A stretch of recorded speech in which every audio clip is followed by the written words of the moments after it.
us now Republican Senator from Wyoming, Cynthia Lummis, a proponent of digital asset legislation. I still think, good to see you, and it's great to have you in studio as well, Senator, but I still think that people that are proponents of crypto have to feel good about what's happened in the last 6 months or year, even though the legislation is still not here. Yeah, we still continue to work for a digital framework here in the United States.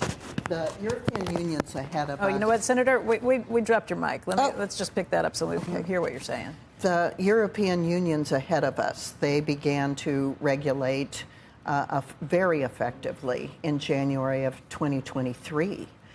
So we're behind the 8 ball here, and the United States should never let other countries get ahead of us with regard to financial services.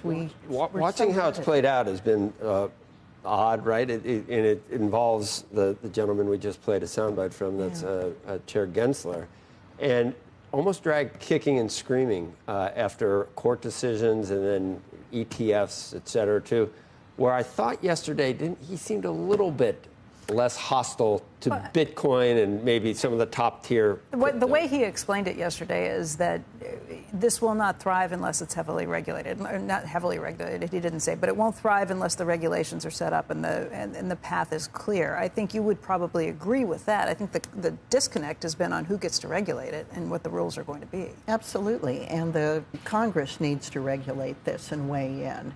You know, some of the problem has been that the SEC has said, well, we have all the tools we need to regulate it. But the way they've applied them has brought about court cases. Instead of regulating by making clear rules of the road for the industry, they're regulating by enforcement action. And so when they bring enforcement actions with penalties against the industry, and it doesn't have a clear understanding of what it's done wrong. The default position is that there are bad actors. Exactly. There are, and he does, I've thought. There were a lot of worse actors. Well, when he's come on, he always seems to conflate some of the firms that are bad actors and maybe offshore, and they're dealing with the digital, but he conflates the digital assets themselves with the bad actors that are, kind of bucket shops that aren't even located here. But it's not the digital, that's like not liking, I don't know, NASDAQ stocks because there used to be pink sheets all the time. So you can commit fraud with yachts, with art, with coins, with minerals. It's not the asset itself that is fraudulent. Do you think he's conflated the two? Don't you think he has? In some instances, yes, I do. Yeah. Andrew.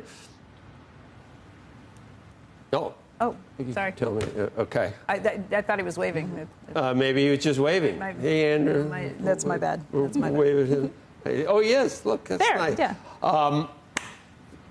He wants to stay on no matter what happens in the presidential election. I'm talking about Chair Gensler. You see that? What do you make of that? He loves the job. No, I don't think that's going to happen. Especially, of course, if Donald Trump is. But you don't think it would happen under Kamala Harris? I don't know. Gary Gensler's view of trying to keep control of so much about digital assets, characterizing them as securities and all the companies that deal with them as securities, doesn't recognize adequately that Bitcoin's a commodity, Ethereum's a commodity, and perhaps other digital assets are. We need to have a clear definition. The Howey test is available to us.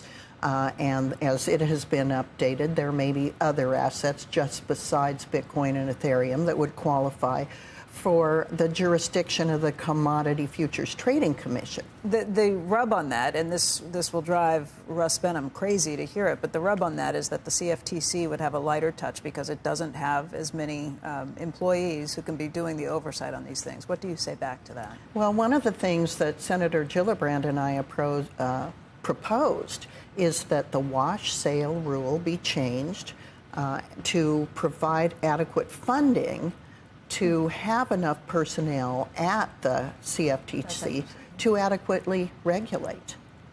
Do you, just shifting gears quickly, before, I guess we have about a minute left, it now, at least according to consensus, is that the Senate goes Republican, but the House perhaps goes Democrat, and a lot of people are hanging their entire investing future on that because of divided government. They They don't want either presidential candidate, and they're hanging their hat on divided government, which is nice, isn't it? Where for investments, it's better if Congress and the White House doesn't do anything. That's always a better default position than when the government gets involved, which is odd. Do you think that's what's going to happen? Well, it's certainly not true that it's going to be better for digital assets. I think what's going to be better for digital assets is if the Senate is Republican. That's definitely true because Tim Scott will chair the Banking Committee, and he's much more interested in seeing a statutory framework for digital assets than is the current chairman, Sherrod Brown. So it would be very important and it's important for artificial intelligence that Ted Cruz become chairman of Commerce. He's proven that he's a high-quality legislator and not just a high-quality communicator. He's the full meal deal. Can you give me your wild card picks for what might surprise people in the Senate races? What would be a big? I guess Montana goes. Right? Yeah, I think we're going to win Montana. I do think the Republicans are going to win the majority in the Senate. Where else besides Montana? What about Ohio? We're going to win Ohio, I believe. You think so? I do. Where do you think you're going to lose? Where do we think we're going to lose? She won't tell you. Don't say that. I think we're going to hang on to all of our incumbents. It's still 50-50 in Nevada and Arizona, but we've got a shot in Michigan. As you know, Maryland is up for grabs, which would be Pennsylvania definitely up for grabs. These races are within the margin of error right now, all of them. The ones that are starting to break out a little bit are Montana and, of course, West Virginia. Investors we talk to say that whatever happens, David Tepper said this yesterday, he doesn't care as long as it's split. He doesn't want control of Congress to also be in the same party that wins control of the White House because he thinks each party has extreme ideas that if they're... Well, if you had, all you need is one, really.